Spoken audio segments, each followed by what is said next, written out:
Hi, this is Born in 62. I'm Henrik Jørs.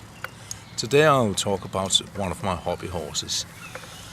I have worked several years as a teacher and a coach, and I noticed that one of the hardest things for people to do is to finish the projects they start.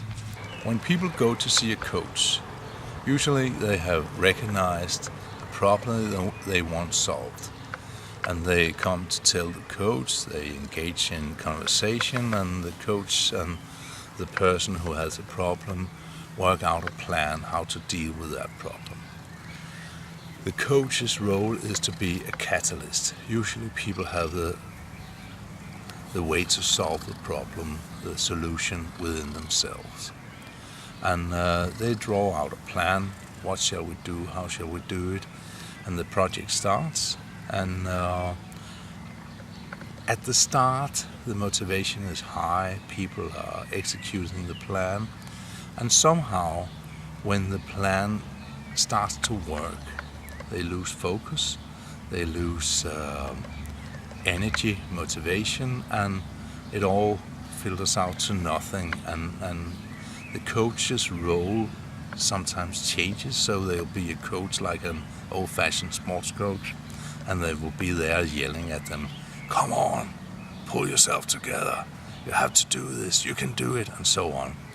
And usually that doesn't work, because people who are losing motivation, losing interest and focus, will only be annoyed, and it will end in frustration for both parties. So what is the problem? What has gone wrong? Well, if the problem was solved, it wouldn't matter if the plan was executed to the end, to the finish. But usually the problem is not really solved. The person who started the plan have solved some of the problem, and that will give them relief. I've started to solve my problems, I've done right. Maybe they feel the problem has diminished and they feel better. And everything is fine and dandy, except that the problem isn't really solved. And when it returns, it usually grows bigger and is more present than ever. And because they have tried to solve it once, it's very hard to deal with solving it once again. So now we have a real problem. In my work, I have noticed that people usually have energy to solve their problems in two very different situations.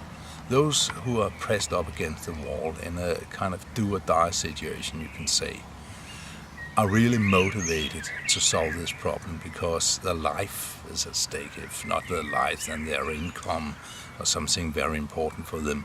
And they have a lot of energy in the start of the project. But usually when they start to solve the problem a little bit, they tend to lose focus and they tend to lose interest. They tend to stray away from the plan, and everything is lost in their daily life.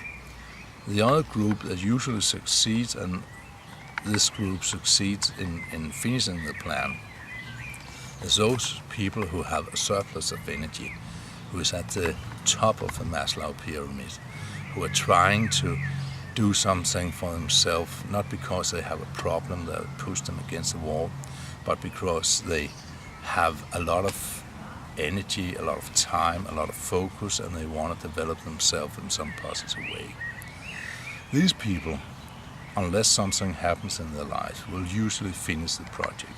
They'll start out, they'll do all the work, they'll execute the plan, and they'll finish.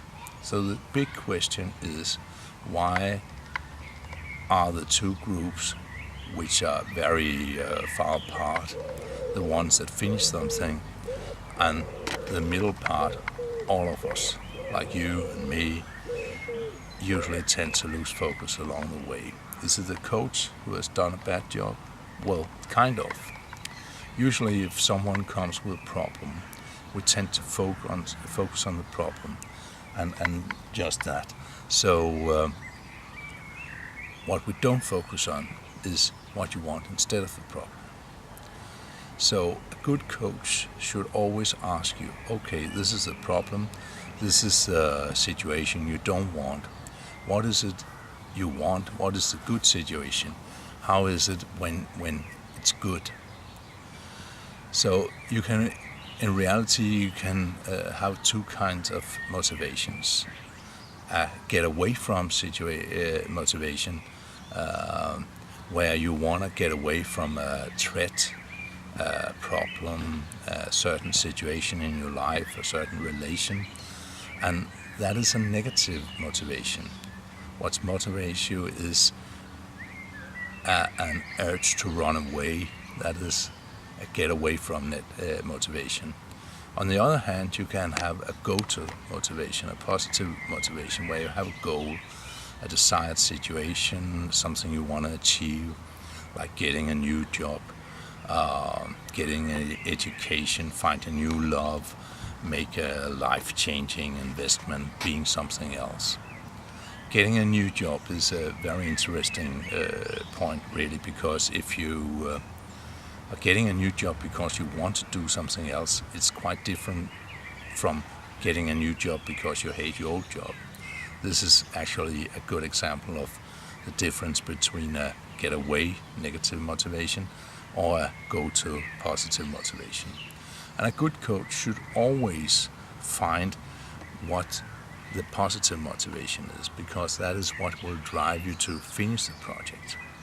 The negative motivation, getting away from the project, can start you off, set off the plan, make you execute first part of the plan.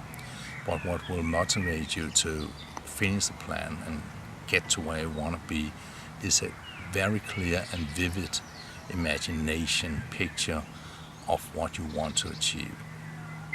What will usually mess up the coaching is when the problem is very clear and present. If the person who comes to the coach presents a problem that is very clear, present, like a threat, danger, a lot of coaches, myself included, can be lured into problem solving. But every time we try to solve a problem, we should always ask, what do you desire instead? What do you want? What is the dream? How is this when it's good? What will happen when it's good? So always find the positive motivation and paint that picture in clear and vivid colors. What is the dream? Where do we want to go? Who do we want to be? How will this be when it's good? Because that is that picture that will motivate you to finish the project. In upcoming videos, I'll talk about how we do motivational work, how we paint a clear picture of what we want. So I hope you'll be there. Bye.